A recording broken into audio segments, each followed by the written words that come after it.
Welcome back to Venky's kitchen.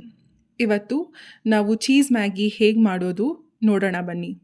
ಇದಕ್ಕೆ ಬೇಕಾಗುವ ಸಾಮಗ್ರಿಗಳು: ನಾನು 2 ಪೀಸ್ ಮ್ಯಾಗಿ ತೊಗೊಂಡಿದ್ದೀನಿ, ಅದ್ರ ಜೊತೆ ಮ್ಯಾಗಿ ಮಸಾಲ, 1/4 ಸ್ಪೂನ್ ಉಪ್ಪು, ಅರ್ಧ ಸ್ಪೂನ್ ಖಾರದ ಪುಡಿ, 2 ಚೀಸ್ ಸ್ಲೈಸು, 1 ದೊಡ್ಡ ಲೋಟ ನೀರು. ಮೊದಲು ಪ್ಯಾನ್ಗೆ ನೀರು ಹಾಕ್ಕೊಂಡು ಬಿಸಿ ಮಾಡ್ಕೊಳ್ಳಿ. ಅದು ಬಿಸಿ ಆದ ನಂತರ ಅದಕ್ಕೆ ಖಾರದ ಪುಡಿ, ಉಪ್ಪು ಮತ್ತು ಮ್ಯಾಗಿ ಪ್ಯಾಕೆಟಲ್ಲಿ ಏನು ಬಂದಿರುತ್ತೆ ಮ್ಯಾಗಿ ಮಸಾಲ ಪೌಡರು, ಅದನ್ನು ಸೇರಿಸ್ಕೊಳ್ಳಿ. ಇದೆಲ್ಲ ಸೇರಿಸ್ಕೊಂಡು ಅದು ಕುದಿಯೋಕೆ ಬಿಡಿ. ಒಂದು ಕುದಿ ಬಂದ ನಂತರ ಅದಕ್ಕೆ 2 ಪೀಸ್ ಮ್ಯಾಗಿ ಹಾಕ್ಕೊಳ್ಳಿ.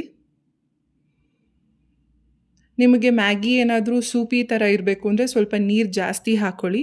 ನಾನು ಯೂಶ್ವಲಿ ಸ್ವಲ್ಪ ಡ್ರೈ ಇಷ್ಟಪಡ್ತೀನಿ ಮ್ಯಾಗಿ, ಅದಕ್ಕೋಸ್ಕರ ನಾನು 1 ಲೋಟ ನೀರು ಸೇರಿಸಿದ್ದೀನಿ ಇದರಲ್ಲಿ. ಸೊ ಒಂದು ಸೈಡ್ ಬೆಂದಾದಮೇಲೆ ಸ್ವಲ್ಪ ತಿರುಗಿಸಿ ಫ್ಲಿಪ್ ಮಾಡಿದ್ಮೇಲೆ 2 ಸೈಡು ಬೆಂದಾದಮೇಲೆ ನಿಮಗೆ ಮ್ಯಾಗಿ ಇನ್ನೇನು 75% ಮುಕ್ಕಾಲು ಭಾಗ ಬೆಂದಿದೆ ಅನ್ನುವಾಗ ಚೀಸ್ ಸ್ಲೈಸ್ ಸೇರಿಸ್ಕೊಳ್ಳಿ.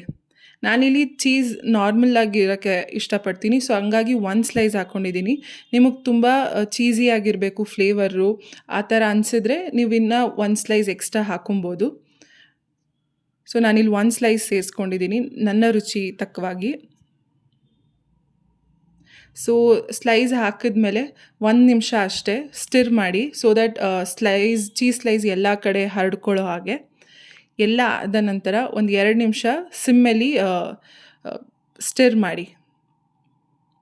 ಸೊ ಇದೆಲ್ಲ ಮುಗಿದ್ಮೇಲೆ ಒಂದು ಬೌಲಿಗೆ ಸರ್ವ್ ಮಾಡಿದೆ. ಬಿಸಿ ಬಿಸಿ cheese Maggi ready to eat. ನಿಮ್ಗೆ ಈ ವಿಡಿಯೋ ಇಷ್ಟ ಆದಲ್ಲಿ ಲೈಕ್, ಶೇರ್, ಕಮೆಂಟ್ ಮಾಡಿ. ಈ ರೆಸಿಪಿ ಕೂಡ ಟ್ರೈ ಮಾಡಿ ಮನೇಲಿ. Thank you for watching.